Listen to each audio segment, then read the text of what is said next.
नमस्कार दोस्तों, स्वागत है आपका मार्केट इन 10 मिनट्स में, जहां पर हमारा उद्देश्य होता है कि हम अपने निवेशकों को एक ही वीडियो में मात्र 10 मिनट के अंदर लगभग सभी डेली शेयर मार्केट अपडेट्स और जरूरी स्टॉक स्पेसिफिक न्यूज प्रोवाइड करें। तो हमारी इस वीडियो को लाइक करके हमें सपोर्ट जरूर करें और अगर आप हमारे चैनल पर पहली बार आए हैं तो इस चैनल को सब्सक्राइब जरूर कर लीजिए। साथ ही कमेंट में अपना फीडबैक देना ना भूले ताकि हम अपनी वीडियो को और भी बेहतर बना सके। शक्ति पंप्स इंडिया को अगस्त में मिले पुराने ऑर्डर के बाद अब एक और बड़ा ऑर्डर मिला है जिसकी वैल्यू लगभग 350 करोड़ रुपए है। शेयर फिलहाल 850 के ऊपर टिक गया है और अगर ये लेवल होल्ड करता है तो आगे 1000 तक का रेजिस्टेंस टेस्ट कर सकता है। हिंदुस्तान कॉपर के शेयर में 12% की तेजी आई क्योंकि कंपनी ने अगले 5-6 साल में 2000 करोड़ रुपए खर्च करके अपनी कैपेसिटी 3 गुना करने का प्लान बनाया है। सरकार भी माइनिंग और रेयर अर्थ मेटल्स वाली कंपनियों को सपोर्ट कर रही है जिससे इसका भविष्य और मजबूत लग रहा है। ब्रोकरेज फर्म जेफरीज ने कुछ फार्मा कंपनियों पर बुलिश रिपोर्ट दी है। Divi's labs, Cohance life sciences, Suven life sciences और पिरामल फार्मा में इन्हें 17% से 30% तक का अपसाइड पोटेंशियल दिख रहा है। HFCL लिमिटेड अब टेलीकॉम के साथ साथ डिफेंस सेक्टर में भी एंट्री करने जा रही है। कंपनी ने आंध्र प्रदेश में 1000 एकड़ जमीन खरीदी है ताकि वहां डिफेंस इक्विपमेंट बनाने की फैक्ट्री लगाई जा सके। ब्रिगेड होटल वेंचर्स हाल ही में लिस्ट हुई कंपनी है जिसने पिछले क्वार्टर में शानदार रिजल्ट दिए थे। ICICI सिक्योरिटीज ने इस स्टॉक को बाय रेटिंग देकर 40% अपसाइड का टारगेट दिया है। मारिको ने health food brand true elements का बाकी बचा 46% हिस्सा भी खरीद लिया है और अब ये पूरी तरह उसकी सब्सिडियरी बन गई है। इससे मारिको को अपने FMCG पोर्टफोलियो को और मजबूत करने का फायदा मिलेगा। ASM टेक्नोलॉजीज का नाम भले ही छोटा हो लेकिन कंपनी ने पिछले 6 महीने में 248% और 5 साल में 7000% से ज्यादा का रिटर्न दिया है। अब कंपनी तमिलनाडु में 250 करोड़ रुपए निवेश करके अपने इलेक्ट्रॉनिक्स डिजाइन और मैन्युफैक्चरिंग बिजनेस को और बड़ा करने जा रही है। अब नजर रेलवे सेक्टर पर है। पिछले दिनों इसमें थोड़ी रिकवरी हुई लेकिन असली धमाका अब दिख सकता है क्योंकि सरकार ने नॉर्थ ईस्ट में 77,000 करोड़ रुपए का बड़ा रेलवे प्रोजेक्ट शुरू करने का ऐलान किया है। रेल मंत्री अश्विनी वैष्णव ने बताया कि मिजोरम को पहली बार रेलवे लाइन मिलेगी। दिल्ली से आइजोल को जोड़ने वाली राजधानी एक्सप्रेस भी चलाई जाएगी जिससे टूरिज्म बढ़ेगा, रोजगार मिलेगा और लोकल प्रोडक्ट्स को नए मार्केट तक पहुंच मिलेगी। ये प्रोजेक्ट आसान नहीं है क्योंकि इसमें 45 टनल और 55 बड़े ब्रिज बनाने होंगे। पहाड़ और गहरी घाटियों वाले इलाके में रेलवे लाइन बिछाना बहुत चैलेंजिंग काम है। नॉर्थ ईस्ट स्ट्रैटेजिकली भी बेहद अहम है क्योंकि यहाँ से भारत की सीमा चीन, भूटान, बांग्लादेश और म्यांमार से लगती है। रेलवे कनेक्टिविटी बढ़ने से यहाँ का व्यापार और सुरक्षा दोनों मजबूत होंगे। अब अगर स्टॉक्स की बात करें तो IRFC और RVNL जैसे रेलवे शेयर पिछले साल के हाई से करीब 50% तक गिरे थे। अभी इनमें हल्की रिकवरी दिख रही है और 10 से 15% तक उछाल भी आया है। इरकॉन और राइट्स जैसी कंपनियों को भी रेलवे प्रोजेक्ट से लगातार ऑर्डर मिल रहे हैं। अगर आने वाले समय में रेलवे में निवेश तेजी से बढ़ा तो इन कंपनियों के शेयरों में भी बड़ी रिकवरी देखने को मिल सकती है। रेलवे सेक्टर में कई प्राइवेट कंपनियां भी हैं जैसे जुपिटर वैगन्स, JWL और टीटागर रेल सिस्टम्स TGL, जिन्होंने पहले शानदार रिटर्न दिए थे। बड़े प्रोजेक्ट्स के आने से इन स्टॉक्स पर भी बाजार की नजर रहेगी। LIC से जुड़ी कंपनी पैसालो डिजिटल सोमवार को सुर्खियों में रहेगी क्योंकि 17 सितंबर को कंपनी की बोर्ड मीटिंग होने वाली है जिसमें फॉरेन करेंसी कन्वर्टेबल बॉन्ड्स को इक्विटी शेयरों में बदलने का फैसला किया जाएगा। कंपनी ने बताया है कि प्रमोटर इक्विलिब्रेटेड वेंचर सीफ्लो ने हाल ही में 45 लाख शेयर खरीदकर अपनी हिस्सेदारी 17.67% से बढ़ाकर 18.17% कर ली है। वहीं LIC के पास भी कंपनी में 1.12% हिस्सेदारी है। पैसालो डिजिटल ने फाइनल डिविडेंड का ऐलान करते हुए 22 सितंबर को रिकॉर्ड डेट तय की है ताकि योग्य निवेशकों को 0.10 रुपए प्रति शेयर का लाभांश दिया जा सके। सरकारी company RailTel corporation of India को बिहार एजुकेशन प्रोजेक्ट काउंसिल से 209.79 करोड़ रुपए का ऑर्डर मिला है जिसके तहत राज्य के स्कूलों में स्मार्ट क्लासरूम, ICT लैब्स और मॉडर्न साइंस मैथ्स लैब्स लगाई जाएंगी। ये प्रोजेक्ट सितंबर 2026 तक पूरा होगा। इसके अलावा रेलटेल को इसी हफ्ते BEPC से 396 करोड़ रुपए के अन्य ऑर्डर और नासिक स्मार्ट सिटी से 70.94 करोड़ रुपए का कॉन्ट्रैक्ट भी मिला है जो दिसंबर 2026 तक पूरा होगा। रेलटेल का शेयर शुक्रवार को 373 रुपये 80 पैसे पर बंद हुआ, लेकिन पिछले एक साल में इसमें 21% की गिरावट आई है, जिससे निवेशक कंपनी के नए प्रोजेक्ट्स पर नजर बनाए हुए हैं। GMR एयरपोर्ट्स ने अगस्त 2025 का ट्रैफिक डेटा जारी किया है, जिसमें पैसेंजर ट्रैफिक पिछले साल की तुलना में 3.5% घटकर 93.49 लाख रहा। हालांकि इंटरनेशनल ट्रैफिक में हल्की बढ़त दर्ज की गई। अगस्त में GMR एयरपोर्ट्स के एयरक्राफ्ट मूवमेंट सालाना आधार पर 4% घटे, लेकिन अब तक के वित्त वर्ष में 2% ऊपर रहे। हैदराबाद एयरपोर्ट ने 4.8% और गोवा के मनोहर इंटरनेशनल एयरपोर्ट ने 3.5% की ग्रोथ दिखाई, जबकि दिल्ली एयरपोर्ट रनवे अपग्रेड और एयर स्पेस प्रतिबंध के कारण 7% से ज्यादा गिरा। अब तक वित्त वर्ष 2026 में GMR एयरपोर्ट्स ने 4.88 करोड़ यात्रियों को संभाला है और कंपनी को उम्मीद है कि अक्टूबर 2025 में दिल्ली का नया रनवे और टर्मिनल 2 शुरू होने के बाद ट्रैफिक में बड़ा सुधार देखने को मिलेगा। अडानी पावर को बिहार से 2400 मेगावाट का थर्मल पावर प्रोजेक्ट मिला है, जो भागलपुर जिले के पीरपाइंटी में बनेगा। करीब $3 अरब के इस प्रोजेक्ट से कंपनी को लंबा फायदा मिलेगा और सोमवार को शेयर में बड़ा एक्शन दिख सकता है। इस प्रोजेक्ट के लिए अडानी पावर ने बिहार की बिजली कंपनियों के साथ 25 साल का सप्लाई एग्रीमेंट किया है। प्रोजेक्ट पूरा होने पर न सिर्फ राज्य की बिजली जरूरतें पूरी होंगी, बल्कि हजारों लोगों को रोजगार भी मिलेगा।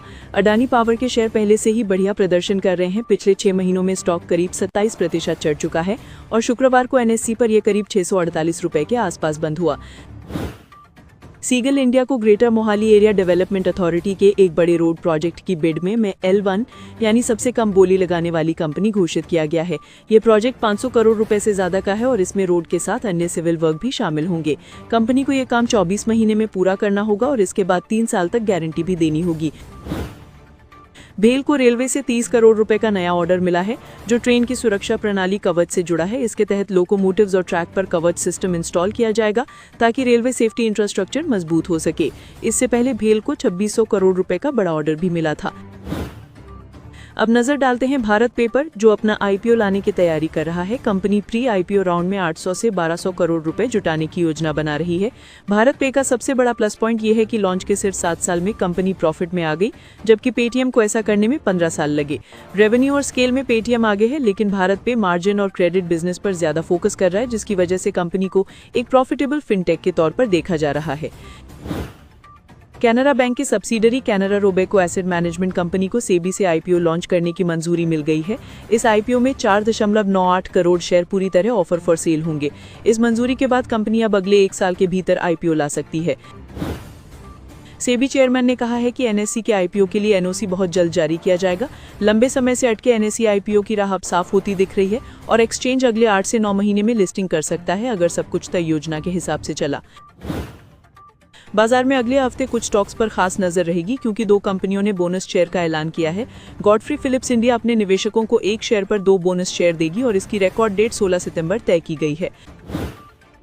वहीं GHV इंफ्रा प्रोजेक्ट्स ने 2 शेयर पर 3 बोनस शेयर देने के साथ साथ स्टॉक स्प्लिट का भी ऐलान किया है, यानी 1 शेयर को 2 में बांटा जाएगा। अमेरिका से बड़ी खबर आई है, जहां कोविड वैक्सीन बनाने वाली कंपनियां फाइजर, मॉडर्ना और नोवावैक्स के शेयरों में जोरदार गिरावट दर्ज की गई है। वजह यह है कि मीडिया रिपोर्ट्स में दावा है अमेरिकी अधिकारी इन टीकों को बच्चों की मौतों से जोड़ने की जांच कर रहे हैं। फाइजर का शेयर 3%, मॉडर्ना का 7% और नोवावैक्स का 4% से ज्यादा टूटा है। हालांकि अमेरिकी FDA ने साफ किया है कि ये प्रक्रिया लंबी है और इसमें कई महीने लग सकते हैं।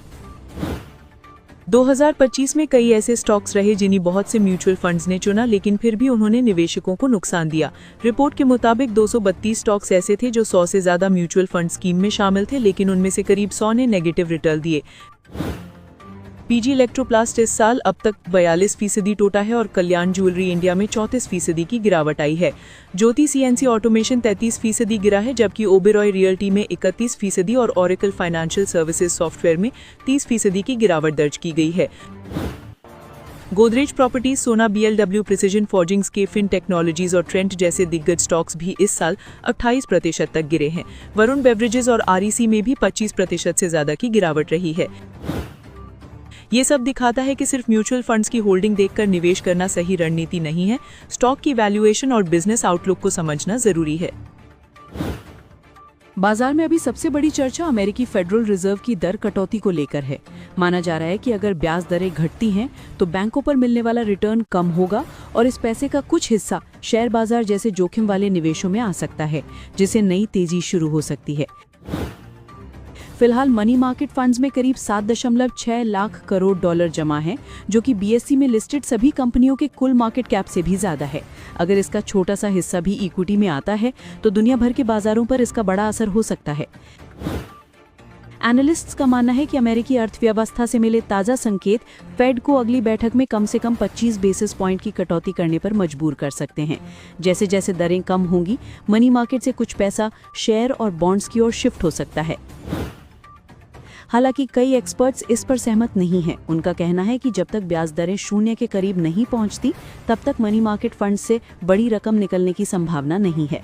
फिलहाल यहां 4.3% सालाना रिटर्न मिल रहा है, जबकि बैंकों में जमा पर मुश्किल से 0.5% ब्याज मिलता है। कुछ विशेषज्ञों का मानना है कि अगर दरें 3% तक गिरती हैं तो टैक्स के बाद मनी मार्केट में रिटर्न उतना आकर्षक नहीं रहेगा। ऐसे में निवेशक लंबी अवधि वाले बॉन्ड्स, ट्रेजरी ETF या फिर इक्विटी की तरफ रुख कर सकते हैं। भारतीय बाजार का सेंटिमेंट फिलहाल पॉजिटिव बना हुआ है।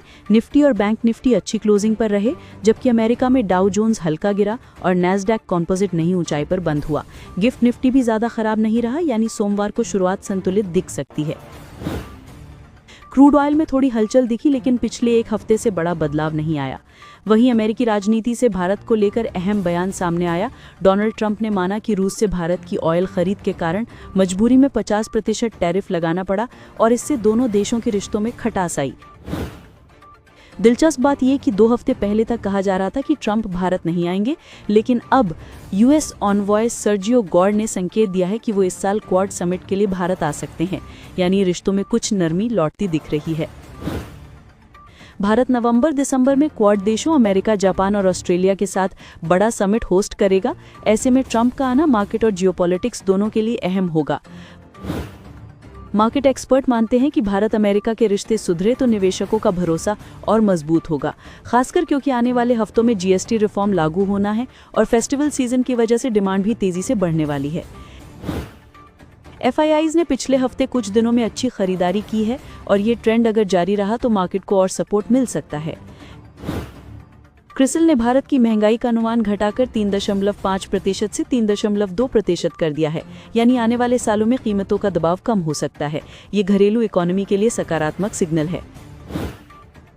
स्मॉल कैप स्टॉक्स ने इस हफ्ते खूब कमाई करवाई।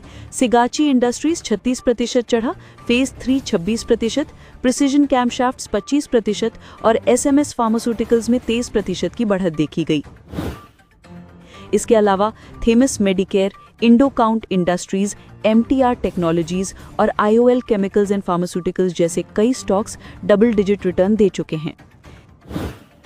सेबी ने IPO के नियमों को आसान किया है। पहले बड़ी कंपनियों को पब्लिक शेयर होल्डिंग बढ़ाने के लिए 3 साल का समय मिलता था, अब उन्हें 5 साल मिलेंगे, यानी कंपनियों पर तुरंत दबाव नहीं रहेगा।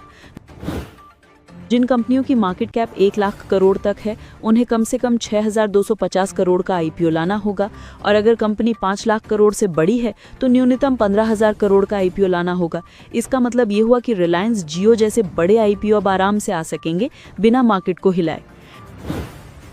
टाटा कैपिटल का IPO इसी महीने आ सकता है, जिसकी वैल्यू करीब 1.5 लाख करोड़ मानी जा रही है। इस नियम से टाटा इन्वेस्टमेंट को भी फायदा होगा क्योंकि उसका टाटा कैपिटल में स्टेक है।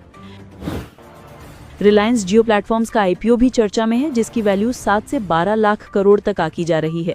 अगर ये लिस्ट हुआ तो रिलायंस इंडस्ट्रीज को बड़ा फायदा मिलेगा क्योंकि उसके पास जियो, रिटेल, ऑयल एंड गैस और मीडिया जैसे बिजनेस अलग अलग वैल्यू बना रहे हैं। JSW इंफ्रा के शेयर पर भी सेबी के नए नियमों का असर दिखेगा।